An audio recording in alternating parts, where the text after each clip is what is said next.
Taurus, it's February 2019. Thanks for your company. Dadhichi here from astrology.com.au. And some important features of the heavens are impacting you this month, and I'd like to talk about that.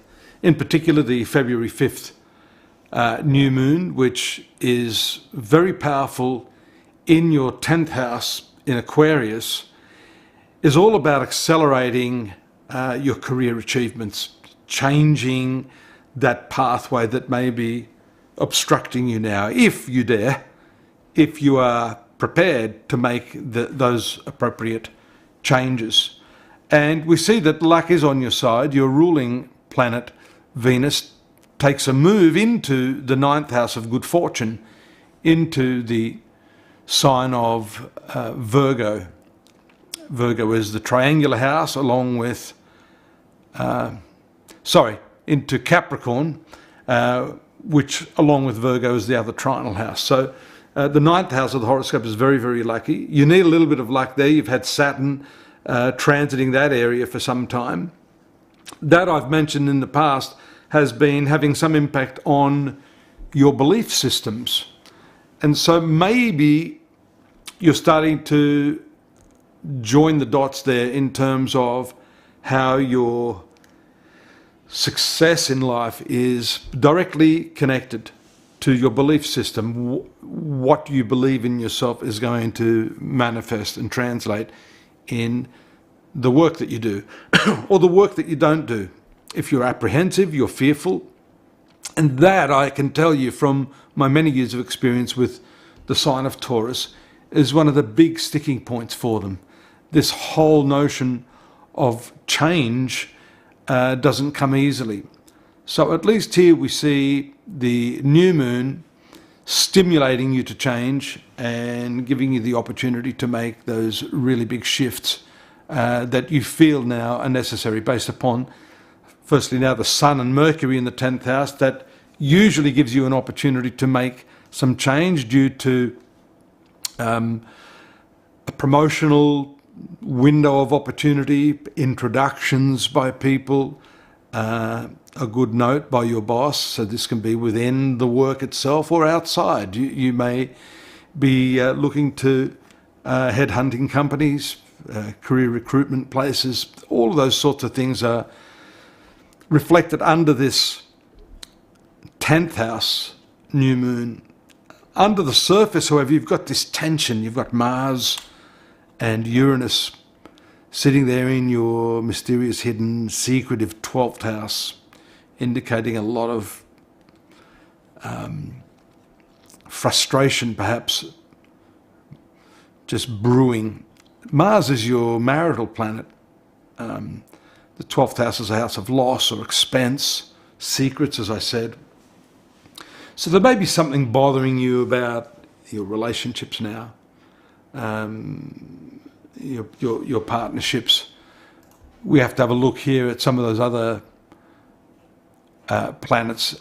I mentioned that Mars is in the 12th house, so it's sort of festering under the surface. But when Mars makes its move to your sun sign, and that occurs on February 14, that's going to bring all of this stuff out into the open, I dare say.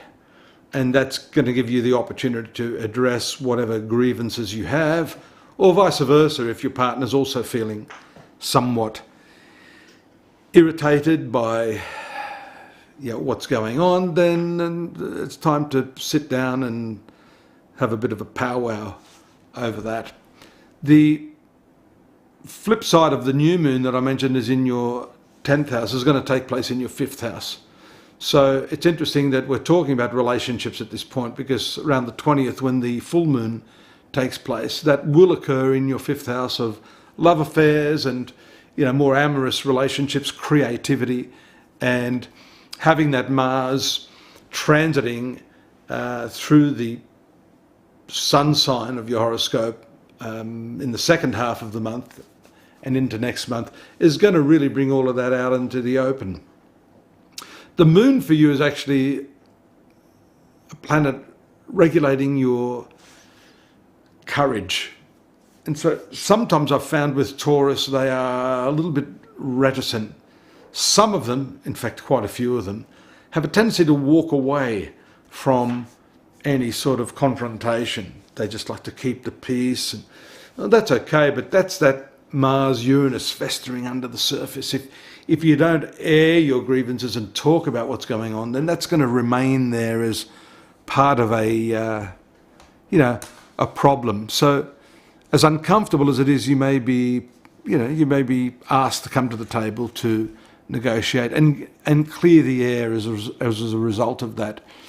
The transiting Sun in the 11th house on the 18th, just before that, is pretty nice. That also, well, of course it's transiting the 11th because that's the opposite house to the moon, and when we've got a full moon, then of course these two bodies are opposite each other.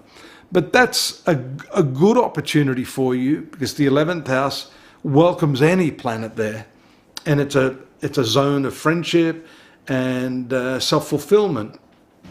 It gives you the opportunity to not only address issues with your lover or partner, spouse, but any friendships that may have been languishing can start to get back on track. So it's a good idea for you to have those meetings, have those discussions.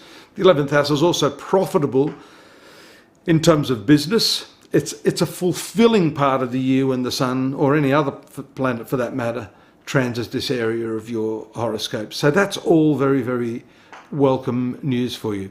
The 5th house also has to do with your children, younger people, and as it has to do with creativity, there's a really nice sort of emotional investment in what it is you choose to do at this time. Some of you may have been sort of bouncing around from one subject, one interest, one hobby to another because you haven't yet figured out what it is that you want to do. So when the full moon is there, you start to realize that you're only really going to connect with something that your heart is in, that you feel emotionally invested in. And it could be one of these months after that full moon where you do in fact experience that satisfaction as a result of hitting on something that just feels right for you. You've got to feel comfortable, happy, and imbued with that emotional resonance if you're going to, number one, feel happy, obviously, and fulfilled with what you do, but secondly, you're going to do work that's great or create something that's of note. So I hope that's helped. Just touching on a few points here for those of you that are new. You can get more at astrology.com.au, my website, where we detail this in greater depth. That's the monthly 2019 readings at astrology.com.au. You must of course realise too that these are generic sorts of readings where we just touch on the sun sign, or if you know your rising sign or lunar sign, you can apply some of these meanings to that. But overall, it's best to have the chart prepared based upon your location of birth and the time that you were born to get a more in-depth reading. And that we can also accommodate. If you'd like to contact me, drop me an email if you've got any questions at all, and I'll steer you in the right direction. Dadhichi at astrology.com.au. Till next month, have a great time. See you then. Bye-bye for now.